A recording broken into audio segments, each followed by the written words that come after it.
quando entendemos o propósito de Deus para este tempo. Se eu perguntar a você, por que você faz neste lugar? Por que você foi chamado para estar neste lugar? Será que você consegue responder? Entendo que Deus tem um propósito para cada um de nós. E é o que nós vamos tentar entender nesse texto de Esther 4, de 1 a 17. Né? O livro todo de Esther, irmãos, para a gente entender melhor do que vamos falar aqui. O que você faz neste lugar? Por que você foi chamado para estar neste lugar? Será que você consegue responder? Eu entendo que Deus tem um propósito para cada um de nós. E é o que nós vamos tentar entender nesse texto de Esther 4, de 1 a 17. Né? O livro todo de Esther, irmãos, para a gente entender melhor do que vamos falar, se você quiser depois, leia o livro de Esther e nós vamos então entender melhor desse assunto. Diz o texto: quando Mardoqueu soube tudo que se havia passado, rasgou as suas vestes. Entendo que Deus tem um propósito para cada um de nós. E é o que nós vamos tentar entender nesse texto de Esther 4, de 1 a 17. Né? O livro todo de Esther, irmãos, para a gente entender melhor do que vamos falar, se você quiser depois, leia o livro de Esther e nós vamos então entender melhor desse assunto. Diz o texto: quando Mardoqueu soube tudo que se havia passado, rasgou as suas vestes e vestiu-se de saco e de cinza, e saiu pelo meio da cidade e clamou com grande amargo clamor. E chegou até diante da porta do rei, porque ninguém vestido de saco podia entrar pelas portas do rei. E em todas as províncias aonde a palavra do rei e a sua lei chegava, havia entre os judeus grande luto, com jejum e choro e lamentação. E muitos estavam deitados em saco e cinza. Então vieram as servas de Esther e os seus camareiros, e fizeram-na saber do que a rainha muito se doeu, e mandou roupas para vestir a Mardoqueu, e tirar-lhe o pano de saco, porém ele não as aceitou. Então Esther chamou a Atá, um dos camareiros do rei, que este tinha posto para servi-la, e deu-lhe ordem para ir a Mardoqueu, para saber que era aquilo e por quê. E saindo Atá a Mardoqueu, a praça da cidade, que estava diante da porta do rei, Mardoqueu lhe fez saber tudo quanto tinha sucedido, e como também a soma exata do dinheiro que Amã dissera que daria aos tesouros do rei pelos judeus para destruí-los. Também deu-lhe uma cópia da lei escrita para se publicar em Suzã, para os destruir, para que se mostrasse a Esther e a fizesse saber, e para lhes ordenar que fossem ler com o rei, e lhe pedisse, intercedesse pelo povo. Veio, pois, Atá a fazer saber a Esther as palavras de Mardoqueu. Então falou Esther a Atá, mandando dizer a Mardoqueu: todos os servos do rei e o povo das províncias do rei bem sabem que todo homem ou mulher que chegar ao rei no pátio interior, sem ser chamado, não há senão uma sentença, a de morte, salvo se o rei estender para ele o cetro de ouro, para que viva. E fizeram saber a Mardoqueu as palavras de Esther. Então Mardoqueu mandou que respondessem a Esther: não imagines no teu íntimo que por estares na casa do rei, escaparás só tu entre os judeus. Porque se de todo te calares neste tempo, socorro e livramento de outra parte sairá para os judeus, mas tu e a casa de teu pai perecereis. E quem sabe se para tal tempo como este chegaste a este reino? Quem sabe se para o momento que a igreja do Riachuelo está vivendo é que Deus colocou você aqui? Quem sabe se é para passarmos uma dificuldade juntos que Deus te colocou aqui? É isso que Mardoqueu faz saber a Esther. E quem sabe se para tal tempo como este chegaste a este reino? Então disse Esther que tornassem dizer a Mardoqueu: vai, ajunta todos os judeus que se acharem em Suzã, e jejuais por mim. e não comais nem bebais por 3 dias, nem de dia nem de noite, e eu e as minhas servas também assim jejuaremos, e assim irei ter com o rei, ainda que morra, diz ela-lhe. Então Mardoqueu foi e fez conforme tudo quanto Esther lhe ordenou. Irmãos, o contexto desse texto, como falei, é bom que cada um leia depois o livro de Esther para entender melhor sobre isso. Mas o livro de Esther, ele tem para nós uma grande lição. Eu acho que o foco central, a mensagem central do livro de Esther é: para que Deus tem colocado você em algum lugar? Qual o propósito de Deus? O que Esther estava fazendo naquele palácio? Será que tinha um propósito na vida de Esther? Pai de amor, nós te agradecemos e pedimos que o Senhor nos use como instrumento nas tuas mãos, que o teu Espírito Santo, Pai, nos use como instrumento, fale aos nossos corações, tenha liberdade para agir em nossas mentes e corações, é o que eu peço em nome de Jesus. Amém. Assuero era o rei da Pérsia, está lá em Esther 3:1. Vasti era a rainha que nós lemos na primeira leitura. Esther é a rainha que veio a substituir a Vasti. Amã era o homem de grande importância na Pérsia, era como que abaixo do rei, ele era o principal.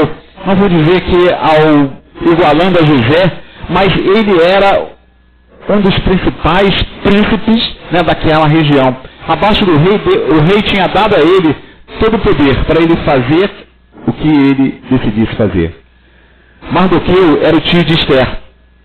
Ataque, na versão lida, está Atar, eunuco do rei que servia a Esther. Só para a gente se posicionar nos personagens ali. Quem eram os eunucos? Só para a gente entender. Os eunucos eram homens castrados, que cuidavam das esposas e concubinas do rei. Eles cuidavam do harém do rei. Na Grécia, só uma cultura inútil, só por curiosidade, na Grécia, isso chegou a ser usado como pena para estuprador. Tá? E adúlteros também. O cara cometia um adultério, cometia um estupro e ele era castrado. Era comum também castrar serviçais domésticos na Grécia. Tá? E aí, no contexto, na China, alguns se voluntariavam para o emprego de eunuco. Aí a gente para pensar, por que aquelas pessoas estavam ali? Não vamos entrar em detalhes científicos ou biológicos, mas os eunucos serviam ao harém dos reis, cuidando assim das suas mulheres e concubinas. Aí nós temos o mapa, o império do rei Assuero. O texto diz que ele mandava em 127 províncias. Era quem mandava naquela época, praticamente no mundo. E o rei, diz o texto, que sucedeu nos dias de Assuero, que reinou desde a Índia até a Etiópia, para a gente saber o tamanho do poder do rei. Tá? Sobre os 127 províncias que, estando o rei Assuero assentado no seu trono, no trono de Suzã, e assentado no trono do reino de Suzã, a capital, no 3º ano do seu reinado, deu-se um banquete, todos os seus príncipes e servos estando assim perante ele, o poder da Pérsia e da Média. Ele manda fazer aquele banquete e convida todos os príncipes daquelas províncias, todas as pessoas importantes do seu reinado, e faz aquele banquete, e diz o texto que o banquete durou quantos dias, irmãos? 180 dias. Pensou, você dando uma festa dessa? 180 dias de festa. E ao final, ele serve a todo mundo no pátio. Tá? Uma das coisas que me chama a atenção nesse texto é que os copos eram diferentes uns dos outros. Não tinha copos iguais. De ouro e de prata. Não tinha copos iguais. Eram copos diferentes. Mas ele queria mostrar àquelas pessoas, aqueles príncipes, o esplendor da sua glória, o seu poder, o que ele tinha. Aí a rainha, já no finalzinho, ele, diz o texto, um pouco embriagado, ele manda chamar a rainha, Vasti, e a rainha então se recusa a apresentar-se ao rei. Porque ele queria, diz o texto, que era uma mulher bela, formosa, bonita, e ele quer mostrar àqueles príncipes, a sua mulher, e ela então se recusa a ir ter com ele, para que ele a apresentasse àqueles príncipes. Aí então os próprios príncipes, né, entram em consenso. Olha, se a mulher do rei fez isso com ele, imaginem as nossas o que vão fazer conosco. Aquela mulher foi um mau exemplo para aquelas outras mulheres, então eles sugerem, né, ao rei que tire aquela mulher. Né, e o rei entendeu isso também. Então ele tira a Vasti do reinado, tá, ele depõe aquela rainha, e começa então os reis a olharem para o rei e sentirem que ele estava sozinho. Aí os seus súditos, né, os seus serviçais, tá, eles sugerem, olha, vamos pelas províncias, vamos pedir aos príncipes, né, das províncias que tragam as jovens virgens e seja escolhida uma para substituir a rainha. E assim foi feito. Diz o texto que havia em Suzã, capital, certo judeu benjamita, cujo nome era Mardocai, ou seja, Mardoqueu em outras versões, filho de Jair, filho de Simei, filho de Quis, que tinha sido levado de Jerusalém para com os cativos, que foram deportados com Jeconias, rei de Judá, o qual Nabucodonosor, rei de Babilônia, transportara. Criara ele Hadassah, isto é, Esther, filha de seu tio, pois não tinha ela nem pai nem mãe, e era donzela esbelta e formosa. E morrendo seu pai e sua mãe, Mordecai tomara como filha. Ele tinha ali, Mardoqueu ou Mordecai, tinha Esther como uma filha, e ela então é inscrita no meio daquelas jovens para concorrer ali àquela vaga de rainha. É um emprego que muitas mulheres queriam hoje, né? Gostariam de ter hoje. Mas diz o texto que a rainha Vasti foi deposta e Esther foi escolhida para a rainha. Por que Deus colocou Esther naquele local, irmãos? Será que Deus tinha um propósito? Porque Deus te coloca em um local de certa importância, né, na vida, certa importância na sociedade. Por que Deus te coloca em alguns locais durante a sua vida? Será que eu creio que esse texto, né, tem essa grande mensagem para a gente entender o porquê Deus nos permite estar em algum local da sociedade. Esther se tornou rainha da Pérsia. Por que Esther? Porque ela, entre todas as mulheres das 120 províncias, se fosse uma de cada província, né, seria 120. Mas o texto não diz quantas jovens, quantas virgens foram ali para concorrer à vaga de rainha, né? Para ser esposa do rei, para ser a rainha no lugar de Vasti. A sua beleza ajudou sim, eu creio, tá? Porque um dos requisitos era ser bela, ser bonita, ser formosa e ser virgem. A beleza ajudou sim, mas Deus tinha um propósito para a vida de Esther no palácio de Assuero. Deus, com seu olhar, ele já tinha visto que naquele dia, determinado ano, determinado mês, os judeus seriam marcados para morrer. E precisaria de alguém ali diante do rei para interceder por ele. Será que você também não está aqui com alguma missão de Deus? Deus tinha um propósito para a vida de Esther. Quando o nosso inimigo é amigo do nosso amigo. Já parou para pensar nisso? Quando o seu inimigo é amigo do seu amigo, como é que você fica?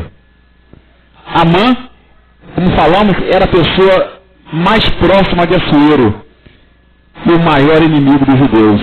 Por que ele era inimigo dos judeus? Ele tinha poder, tá? Depois de acontecer que a rainha Vasti foi deposta, tá? Diz o texto, depois dessas coisas, o rei Assuero engrandeceu a Amã, filho de Amedata, o Agagita, e exaltou, repondo-lhe o assento acima de todos os príncipes que estavam com ele. E todos os servos do rei que estava à porta do rei, se inclinava e se mostrava perante Amã, porque assim ordenara ao rei a seu respeito. Porém, Mordecai não se inclinava. Judeuzinho teimoso aquele. Ele passava diante de Amã, e todos os outros se inclinavam diante dele, e ele mantinha-se reto. Ele não se encurvava diante dele. Talvez, por entender que no gesto de se encurvar, ele estaria como que adorando. Talvez mesmo por teimosia. Talvez não vamos entrar na questão do porquê. Mas é interessante que ele não se dobrou a Amã. Não se dobrou a Amã. E aquilo ali causou um grande problema. Porque Amã, no seu coração, pensou em destruir não apenas Mardoqueu ou Mardokai, mas todo o povo judeu teria que morrer. E ele começa a tramar como fazer isso. Ele era a pessoa mais importante, né, abaixo do rei.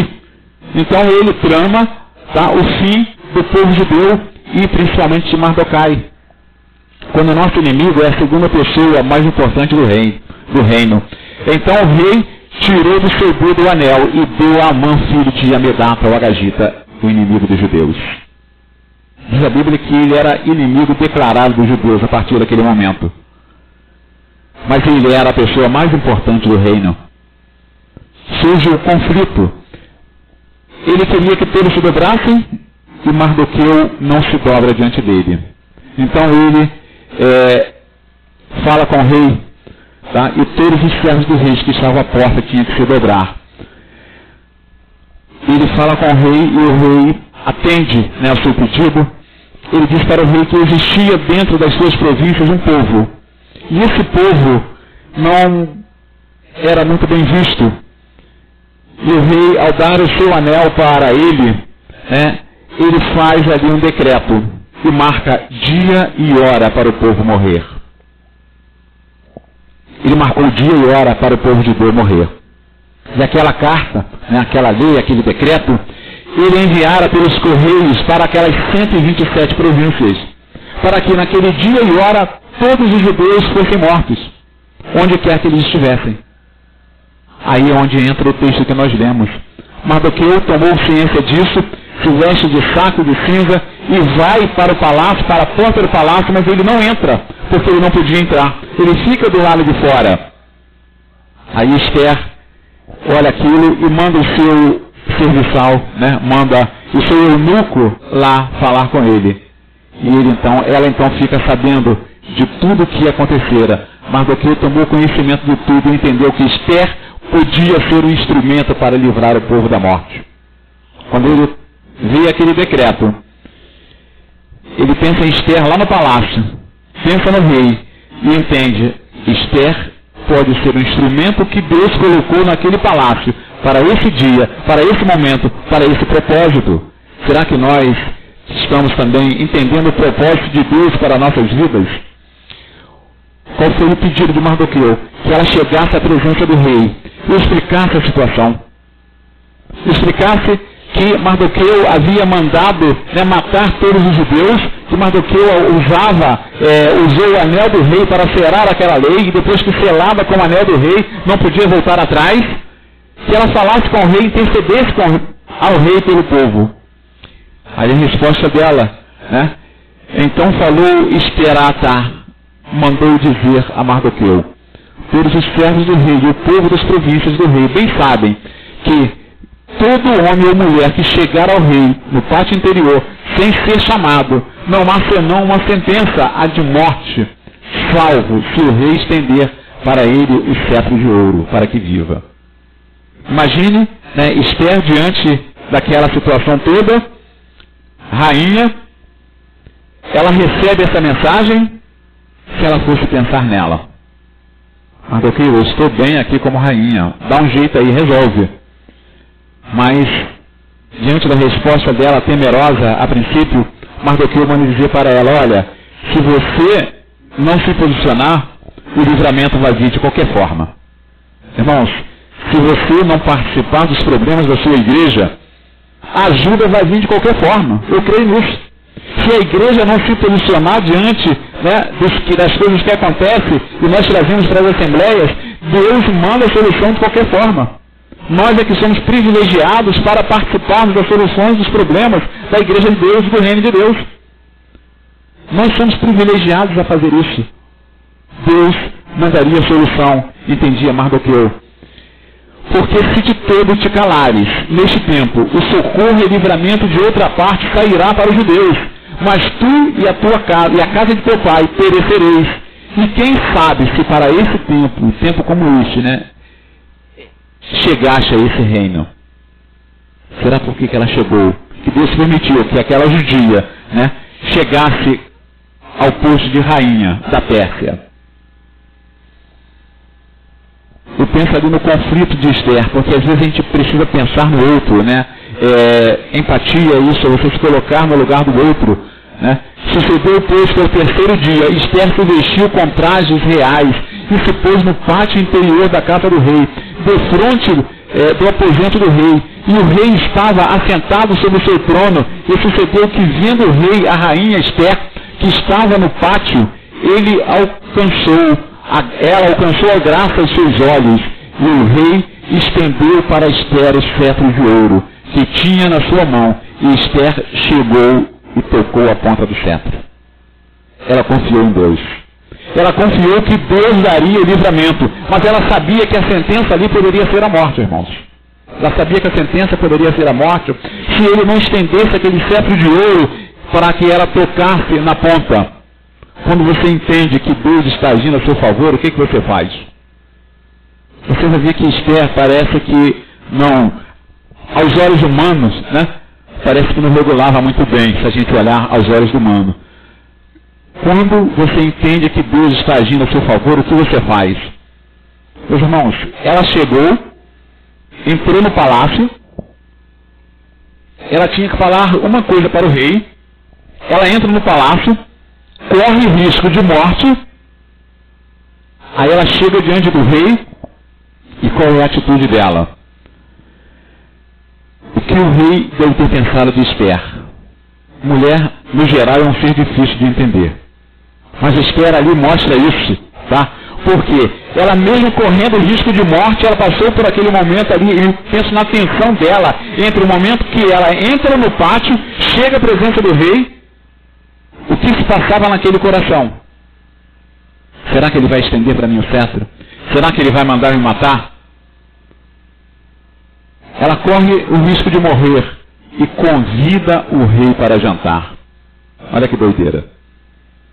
Ela corre o risco de morte, chega para o rei e diz, né? E disse Esther, se parecer bem ao rei, venha hoje com Amã, ao banquete que lhe tenho preparado. Esther 5,4. Então respondeu Esther e disse, a minha petição, o desejo é, se achei graça aos teus olhos do rei, aos olhos do rei, e se bem parecer ao rei, conceder-me a minha petição, cumprir o meu desejo, venha ao rei com Amã ao banquete que lhes hei de preparar, e amanhã farei com... Observe que ela, 2 vezes. Ela teve a primeira vez diante do rei, aí o rei pergunta a ela o que ela queria, e ela, na ousadia, né, ou na confiança em Deus, porque ela entendeu que Deus estava agindo, irmãos. E quando Deus está agindo na nossa vida, nós podemos ser ousados. Quando nós entendemos que Deus está agindo na nossa vida, nós podemos agir com ousadia. Quando ela não morreu naquele primeiro momento, ela entende, Deus está comigo. Aí ela vai em frente. Ela diz ao rei, rei, se eu achei graça aos teus olhos, vem jantar comigo hoje à noite. Vem jantar comigo hoje à noite. É o verso 5, né? Esther 5,4. Aí ela prepara aquele jantar para o rei naquela noite e aparentemente o rei deve chegar naquele jantar esperando que ela falasse alguma coisa. Aí ela diz, rei, se eu achei graça aos teus olhos, vem jantar comigo amanhã de novo. Dá para entender, mulher, irmãos? Vem jantar comigo amanhã de novo e traz Amã de novo. E traz Amã de novo. E Amã se encheu, né? Se encheu. Ele achou que ele estava ali porque ele era a melhor pessoa, né, da Pérsia, abaixo do rei. E quando confiamos em Deus, Deus está agindo, não importa a presença do inimigo. Você já parou, já sentiu em algum momento alguma força estranha do seu lado, aquele arrepio que te dá, né? Aquela dor de cabeça que te dá? Quando Deus está com você, você não precisa temer nada disso. Eu, em alguns momentos do trabalho, eu chegava em algumas áreas da cidade do Rio de Janeiro, né? Mais precisamente do Grande Meia, e eu sentia uma dor de cabeça muito forte, tá? Região de Pilares. Eu sentia uma dor de cabeça muito forte. Eu saía daquela região, a dor de cabeça passava. Mas naquela região, o número de centro espírita é enorme. É enorme. Quando Deus está conosco, nós não precisamos temer. Eu creio que foi isso que Esther entendeu. Quando nós confiamos que Deus está agindo, não importa a presença do inimigo. A gente tem que fazer, tem que obedecer a Deus. E foi isso que ela fez. Que lição nós podemos tirar para nossas vidas com esse texto? Quando Deus nos coloca em algum lugar, Ele tem um propósito para nós. Se você ora, pede a Deus alguma coisa, e Ele te coloca onde você pediu, não que Ele queira algo em troca, mas Ele com certeza tem um propósito na sua vida. E é preciso que a gente entenda isso. Amã e o conselho de sua mulher. Amã chega para a mulher dele e diz: olha, mulher, amanhã eu vou jantar novamente com o rei.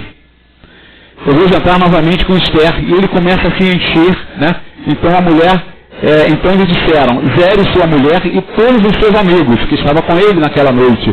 Faça-se uma forca de 50 côvados de altura, e amanhã diz ao rei que nela seja enforcado Mardoqueu. E então entra alegre com o rei ao banquete. E este conselho bem pareceu a Amã, que mandou fazer a forca. Ele sai daquele jantar do primeiro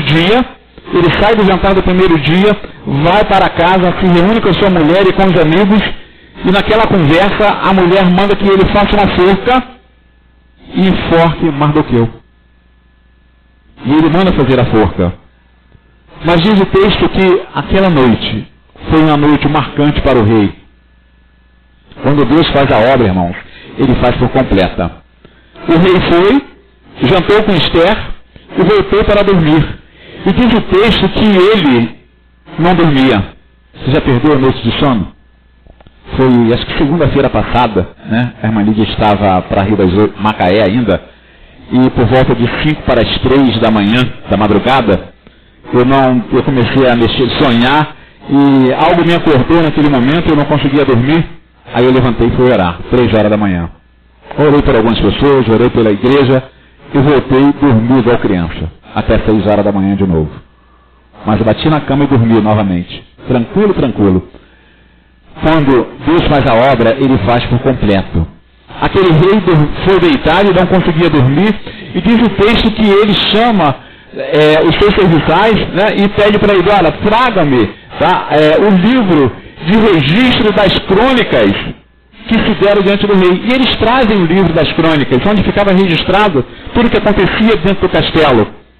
É como que um livro de ocorrência, né? Quem já trabalhou em algum lugar que tem um livro de ocorrência, tudo que acontece de errado, tudo que acontece que precisa ser registrado naquele livro, o chefe vai e anota ali, e qualquer funcionário tem direito de registrar ali a sua ocorrência. O texto diz que duas pessoas tentaram matar o rei. E Mardoqueu então soube e alertou o rei. O Deus não deixou que ele dormisse naquela noite. E ele pede esses livros e pede para ler para ele os livros. E ele abriu justamente no texto onde falava, na parte onde falava que Mardoqueu havia identificado duas pessoas, tá? Que Bigtan e Teres, 2 dos camareiros do rei, da guarda da porta, que tinha procurado lançar mão do rei Assuero. Então disse o rei: que honra e distinção se deu por isso a Mardoqueu. E os servos do rei que ministravam junto a ele disseram: coisa nenhuma se lhe fez. Quem era o camareiro do rei? Um dos camareiros mais famosos da história do Rio de Janeiro está bem perto de nós. Foi chamado Camarista Meyer. Por isso que nós temos a comunidade chamada Camarista Meyer, né? Acredito eu que o nome do Meyer também talvez seja em homenagem a alguém parecido com ele. Mas o Camarista Meyer era um camareiro, né, que fez parte, que serviu aí às autoridades, né, da época do Império. Por isso o local Camarista Meyer. Mas este camareiro, né, esses 2 camareiros tentaram matar o rei, e Mardoqueu então tomou conhecimento e avisou, colocou lá no livro de ocorrência, e o rei não foi morto. E o rei percebeu que tinha aquela dívida com ele. Aí então o rei diz, né, chama Amã no outro dia de manhã, e pergunta a Amã: Amã, o que se faz com o homem que faz isso? E Amã então se enche de si mais uma vez, e diz, né, que ele deveria ter honras. E ele diz: olha, então você vai e honra Mardoqueu, aquele que Amã tinha pensado em matar no dia anterior. O momento dos planos de Deus se cumprir na vida de Esther. E estando eles ainda falando, chegaram os camareiros do rei e se apressaram a levar Amã ao banquete que Ester preparara. Ele mandou preparar a forca e iria depois conduzir Mardoqueu até aquela forca. Mas quando ele trama tudo, faz tudo, quando ele acaba de falar, já no outro dia, né, os camareiros do rei chegam para conduzi-lo até o palácio real. E ele entra no palácio pensando que ia receber honras. Mas ali foi um jantar macabro. Foi um jantar macabro. Por quê? Então falou o rei Assuero à rainha Ester: quem é esse e onde está, cujo coração se instigou a assim fazer? Por que isso? Voltando um pouco no texto, ela já havia conversado com o rei e contado toda a história do rei, só não havia citado o nome de quem havia feito aquela trama para matar todo judeu. Ester tinha ali cumprido o propósito de Deus para ela. Ela fez com que o rei tomasse conhecimento de tudo que aconteceria no dia tal, mês tal e ano tal, daquele ano. Ester cumpriu ali o propósito de Deus. Será que nós temos cumprido o propósito de Deus para nossas vidas? E ela fala isso para o rei Assuero. E ele diz: quem é esse e onde está esse cujo coração instigou a fazer assim? Imagine o rei com todo o poder dando uma ordem sem ele saber. Porque quando assinava, quando carimbava com o anel do rei, era como que o rei estivesse assinando embaixo. Não se podia voltar atrás. Só com o rei. Só o rei podia fazer isso. E disse Ester: o homem, o opressor, o inimigo é este mal Amã. Então Amã se perturbou perante o rei e a rainha. Segundo jantar. Irmãos, Deus cuida de nós. Deus cuida do seu povo. Deus cuida da sua igreja. Por isso que eu fico tranquilo diante de algumas situações. Deus cuida da sua casa. Às vezes eu conversando com Deus, eu digo: Deus, a igreja é sua, a casa é sua. Então, o cuidado maior é seu. Eu sou apenas um serviçal. Eu sou apenas quem está ali para cuidar. Mas a casa é sua. Então a solução maior é sua. Eu sou apenas ali para executar aquilo que o Senhor nos manda executar. Fazer aquilo que o Senhor manda fazer. Eu creio que cada um de nós aqui tem essa função e essa missão. Fazer o que Deus coloca em nossos corações. Fazer aquilo que Deus propôs para nós quando Ele nos chamou para estarmos aqui. Foi para isso que Ele chamou Ester para estar naquele palácio. No dia tal vai acontecer isso com o meu povo. E eu vou precisar de alguém diante do rei. No dia tal, talvez a igreja precise de você aqui para tomar uma decisão. Amã colheu o que plantou. O Ester 7, ao final, vai mostrar como Amã morreu. Enforcaram, pois, Amã na forca que ele tinha preparado para Mardoqueu. Então o furor do rei se aplacou. Ele colheu o que ele plantou. Ele colheu o que plantou. Será que nós temos colhido, plantado coisas boas para colhermos coisas boas? Deus transforma tristezas em alegrias, irmãos. Por que Deus transforma tristeza em alegrias? E ali nós podemos comprovar isso. Naamã tramou tudo aquilo, o povo entrou numa tristeza profunda, o povo sabia que naquele dia, naquele mês, naquela hora eles iriam morrer, todas as pessoas, todos os judeus iriam morrer, mas Deus transformou aquele sentimento de tristeza em alegria. Todos os judeus se achavam em Suzã, se ajuntaram nos dias 13 e 14 do mesmo e descansaram no dia 15 e fizeram daquele dia dia de banquete e de alegria. No dia que teria a morte, eles fizeram um banquete. E às vezes, a gente precisa olhar para a morte e realmente fazer festa. Eu morava do lado do cemitério dos israelitas em Naúma. E ali, quando morria alguém, tinha um banquete dentro do cemitério. É ao lado do cemitério de Naúma. Eu fui vizinho de cemitério 25 anos. São os melhores vizinhos que a gente tem. 25 anos morando ao lado do cemitério. Ninguém reclama, ninguém escuta funk, ninguém coloca música alta. Então ficamos ali tranquilos durante 25 anos. Agora os vizinhos me acordam em cascadura. Não deixam a gente dormir.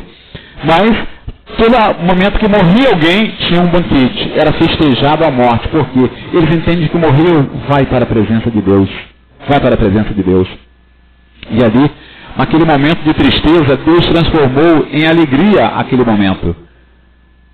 Eu creio que Deus tem um propósito para cada um de nós. Quando nós entendemos que somos instrumentos nas mãos de Deus e nos colocamos à disposição dele, ele nos honra. Deus honrou Mardoqueu. Deus honrou Esther, porque ela entendeu que o propósito de Deus foi cumprido na vida dela. Deus colocou ela naquele palácio para que o propósito de Deus fosse cumprido, para que o povo fosse salvo através dela. Não foi ela que salvou o povo, foi através dela que o povo foi salvo. Nós não fazemos nada, Deus faz através de nós. Precisamos entender isso. Deus honra aquele que o honra. Que a gente possa entender isso, que Deus cuida de nós. Deus tem um propósito para a nossa vida e precisamos colocar diante de Deus a nossa vida. Quando entendemos o propósito de Deus para esse tempo, nós precisamos nos colocar diante de Deus e dizer: Senhor, eis-me aqui, usa-me como o Senhor quiseres. Pai querido, nós te agradecemos, ó Pai. Entendemos, ó Pai querido, que o Senhor tem um propósito para cada pessoa aqui presente, ó Pai querido, especialmente nesta noite, ó Pai. Cada membro, ó Pai, da tua igreja, Pai, primeira Igreja Batista do Riachuelo, ó Pai. Mas nós, talvez, ó Pai, tenhamos dificuldade de entender o teu propósito em nossas vidas. Então eu te peço que o teu Espírito Santo esteja trabalhando em nossas mentes e corações, para que possamos entender, ó Pai, e fazermos tão somente a tua vontade em nossas vidas e na vida da tua igreja. Fazermos a tua vontade, não a nossa. Fazermos a tua vontade para que o teu reino cresça, ó Pai, para que o nome de Jesus cresça nesse lugar, ó Pai, e o nosso, ó Pai, diminua cada vez mais, ó Pai, porque é necessário que ele cresça, ó Pai. Neste lugar, ele cresça no coração daqueles que não te conhecem, que não aceitaram Jesus Cristo ainda como Salvador, ó Pai. Então nós pedimos que o Senhor nos use como instrumento, ó Pai, para ganhar almas que estão perdidas nesta localidade, ó Pai. É o que eu te peço no nome santo e precioso de Jesus. Amém.